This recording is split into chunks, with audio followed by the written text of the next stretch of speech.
Here with Richard Farnan. I'm on the famous sofa. It's awesome, it's like Big Brother. Had a successful weekend. Yeah, it was a great weekend. Yeah, buzzing from that one. You obviously had Danny Bharj, went out there, outclassed his opponent. Yeah, Danny was fantastic. Danny's strength and fitness has come on leaps and bounds. He did what we expected Riaz to do. Danny countered it beautifully. Danny's gained a lot of belief from that fight now, because obviously Riaz has 95 fights, I think he's had now. Very experienced. I think he's only been stopped twice. So we knew it was going to be a real difficult one to try and get him out of there. So just sort of box and move and... Just one of those spoilers. He's just one of those spoiler fighters. He's not really a spoiler, because he just comes forward all the time throwing punches. You know, he's not trying to tie you up and sort of just hold and run away. He's at you all the time, which for me was perfect for Danny, which is what we worked at, because I want someone to come at Dan, because that's where he is at his best. You know, if he was going to be one of the other kind of journeymen sometimes that stand there and just want to tie you up and not offer too much, it was going to make life a lot more difficult. Whereas what Ibra brought made Danny look fantastic. You know, Danny proper rocked him in that first round. It was right at the last, I think, 10 seconds. Yeah. There wasn't enough time to finish him off, and Riaz sort of covered up beautifully so that Danny couldn't get him clean again, but he was rocked to his boots. And then Danny did the same to him in the fourth. You know, really hurt him again in the fourth. And again, at that point, Riaz did tie him up. You know, so Danny wasn't able to finish it, but he did a clinical job and looked fantastic. Danny said on his Facebook that he actually held back because he was worried about his fitness. He did, yeah, in the third round. And that just goes to show testament of obviously the training which he's been putting in. Yeah, absolutely. It was purely his own belief. That was all it was. I knew that he had 6 rounds in him for how hard he has worked. You know, he's in at 7:30 in the mornings, doing the sprints, doing the explosive training that we do with Ryan and Kelly and Poochie as well. But he just didn't believe it, which I can understand, because, you know, in the past he's not been fit enough, so he saved some in the third round. He sat down in the third round, I told him he'd lost the round. I said, "You've just thrown that round away." I knew he'd won it, but I just told him, and the shock on his face, he was like, "What do you mean?" I said, "Well, you haven't won that round, Dan. You know, you haven't done enough work in here, and if you don't do the work in this next round, the last round, you could draw this. You don't want to be drawing this one, do you?" And he's like, you could see a shock in his face, like, "Oh my God. You know, no way." And he came out in the fourth round. You watched that fourth round, he was electric in the fourth round. But he said, wasn't tired at all. You know, he thought he was going to be, but he said he wasn't tired at all. And after the fight, he could have done another couple of rounds. So, you know, it's good to see, great to work with, and, you know, we will just go on from here now, because now Danny believes and he knows from all the hard training that he's been doing, it's worked, it's paid off for him big time. Obviously, in the past, he's always been known for obviously skipping training and not being the most dedicated to his training. But that's all changed. That was in the past. You know, that has changed, and he's enjoying training, which is the main thing. You know, he'll be back in the gym tomorrow night, getting ready for October the 24th. Brilliant. So October 24th is next for him. Yeah. Have you got any ideas for who he could be going up against? No, I haven't got an opponent in mind just yet. The only thing I would like is a 6-rounder. You want to push up to 6? Yeah, and Danny would like to push up to a 6-rounder as well. He's got it in him. We've got quality sparring available to us. So he's just going to up those rounds all the time. You know, we're going to get him sparring 8-10 rounds. So he knows, you know, he will be fit enough. He's fit enough now, and he'll be strong enough. It's just getting over that barrier where he believes. And I think after this fight of the weekend, he now believes. So brilliant. Going from Danny, we have to go on to Ryan and his hands of stone, shall we say. Yeah. He absolutely demolished his opponent without left at the end. He did, yeah. And before that, basically, we didn't know anything about this opponent.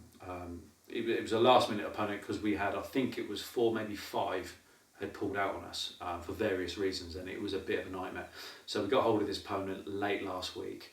We couldn't really find a great deal on him. You know, all we could find was he's done a bit of MMA, and he'd had one professional fight, and he won that with a 3rd-round knockout. Couldn't find footage of it. Ryan did get a little bit of footage off of his Facebook page, but couldn't really tell a great deal about it. Apparently he was messing around. He was dangerous going into fights like that, then you could say. It's very dangerous, because, you know, they're tough guys. So the first time we saw him was when he was opposite us in the ring, and he looked huge. He had huge shoulders on him, massive arms, big back on him. You're kind of looking at him thinking, you're strong. So I just said to Ryan, I said, look, for the first minute, just feel him out. See what he's got, and just feel him out, see what he's got. And he come flying out. You know, he came out throwing wild, big hooks, swinging, literally trying to take Ryan's head off. Ryan caught the shots, didn't panic, just bided his time, started to pick the odd shot off, and it was, it was fairly even probably for that first minute and a half. Ryan got the range, Ryan got his timing, and then started picking him apart. And I think it was probably only 30 seconds left in the first round when Ryan tagged him the first time. Then he got him again when he broke the fella's nose, and his nose went quite bad. And then literally with Ryan's footwork that we've been working on a lot, he battered him left, right and centre, and he was, he'd go one way, Ryan would change, he'd go the other way, and he'd just get picked off. When they sat down after the first round, I looked at Phil Day and we both went, they'll pull him out, because he was a bit of a mess, the nose had gone badly. But we sat Ryan down, sort of cleaned him up a little bit because he had the other fella's blood on him, and I was just like, right, you've got your range, you've got your timing now, so now you know what's coming at you. Pick him off now with the jab, but don't hold back. Do not hold back on him now.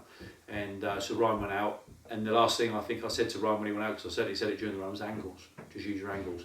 And he uses angles to devastate an effect. Chopping that overhand right over, and then those last two punches that finished him off were just incredible. He caught him at that left hook, and the kid was off his feet, and he was out cold before he hit that bottom rope.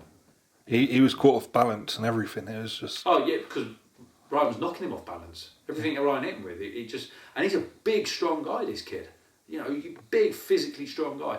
And Ryan was just knocking him around left, right and centre. And, the guy was off balance all the time. He couldn't settle, because as soon as he tried setting, Ryan would be back on him again. Ryan's now had a few fights, undefeated. Yeah. Where's Ryan going to go next? Obviously soon he's got to be fighting for titles, isn't he? Yeah, challenge title on October 24th in Swindon against Faheem Khan. Challenge to Faheem's guy who's caused an upset recently in Swindon himself. Sure did. So this is obviously a fight which people want to go and watch. Yeah, it's a fight that was built up for June, for the show that got cancelled in June in Swindon. So that's now on in October. Faheem's asked for the fight. He wants to fight, which is great, and he comes to fight, which is again great.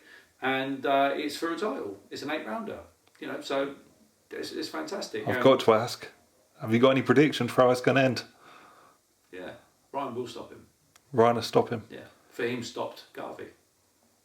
We will stop Faheem, then we'll fight Garvey, and then we'll stop Garvey. And that's no disrespect to Garvey, because Garvey's a lovely fella. Paddy's been calling Ryan out for a long time now, and nobody said a word. Now we're coming for you. And he will knock Garvey out within 3 rounds. Great to hear.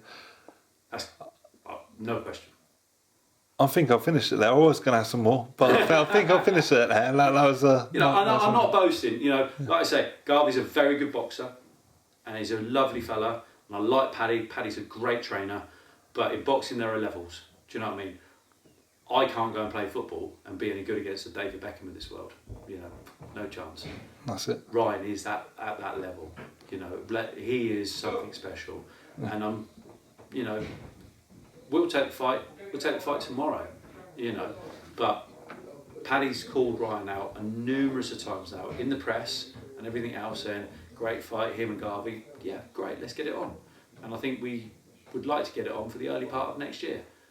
Paddy's sort of talking about summer, but we'll be beyond that by the summer, way beyond that. So we'll get that on early part of the year, which is great. But I'm not sorry to say, because it's a business, but if I was Paddy, I wouldn't put Garvey in the ring with Ryan. Garvey will get knocked out, and we've seen the destructive power of Ryan this weekend. Would you put your fight ring with Ryan at this stage when you know him? I wouldn't. Faheem's game. Faheem's got a big shot, full of confidence, and he did cause the upset. He won't cause an upset this time. There's no way. So it'll be a great fight. There's only one winner on both those fights, and they ain't going the distance. Awesome. I'll leave you with that then, Rich. All right. Thanks for your time. You're welcome. Thanks.